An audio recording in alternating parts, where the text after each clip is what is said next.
teman-teman, saya Adis Netirestika dengan NIM 87758585855. Saya mahasiswa Universitas Terbuka UPBJ Jambi.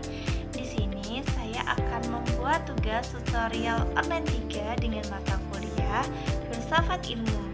Yuk teman-teman, simak videonya. Oke teman-teman, di sini kita ada 4 poin pembahasan. Yang pertama, kita akan membahas makna pilar dalam pendidikan. Yang kedua, kita akan membahas prinsip dasar pendidikan Ki Hajar Dewantara. Ketiga, kita akan membahas relevansi dan tantangan di era digital saat ini. Dan yang terakhir, kita akan membahas bagaimana pilar ini dalam menjawab persoalan pendidikan nasional pada saat ini. Kita bahas poin yang pertama, yaitu makna pilar dalam pendidikan. Dalam konteks pendidikan, pilar itu sebagai dasar fondasi atau tiang penguat yang dapat menopang seluruh sistem pendidikan supaya tidak runtuh. Nah, jadi pilar pendidikan itu sebagai prinsip yang dirujukan saat membuat kebijakan mendidik di kelas sampai mencapai keberhasilan. Prinsip dasar pendidikan Ki Hajar Dewantara terbagi menjadi 3. Yang pertama itu Ingarso Suntolodo, yang artinya itu di depan memberikan teladan.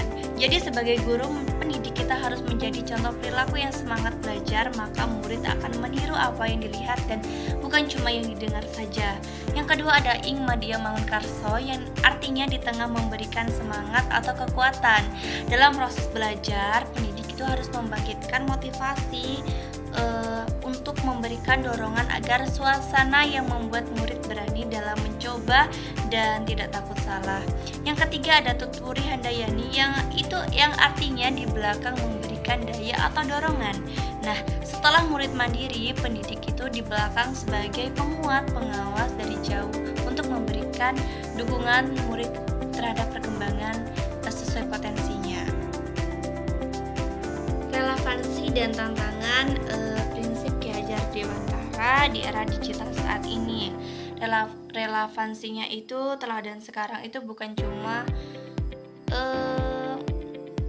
belajarnya di kelas saja, tapi juga di dunia digital. Jadi guru itu harus mencontohkan dalam berbijak memakai medsos.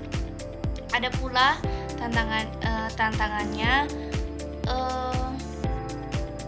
murid itu jadi kurang, motivasinya tuh jadi kurang dan gampang bosan. Nah, banyak guru juga yang ketinggalan digital, sementara murid lebih dulu tahu. Jadi guru tuh bisa turun kalau gapteknya ini tidak dilepas.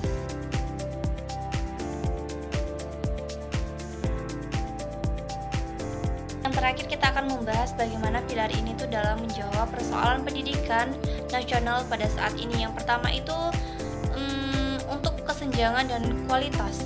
Kalau semua guru memegang Ingarso Suntolodo, standar minimalnya itu bukan ijazah lagi, tetapi integritas dan kompetensi. Nah, kalau untuk krisis karakter dan mental tuh Tutpuri Handayani lah yang mengingatkan kita agar tidak membuat sistem yang over control, tapi juga jangan lepas tangan. Dan yang terakhir itu untuk transformasi digital. Ing Madya Mangunkarso inilah yang pas banget untuk kita gunakan dalam merespon PJJ. Oke teman-teman, sekian video dari saya. Saya ucapkan terima kasih dan mohon maaf jika banyak salah kata yang saya ucapkan. Wassalamualaikum warahmatullahi wabarakatuh. Bye.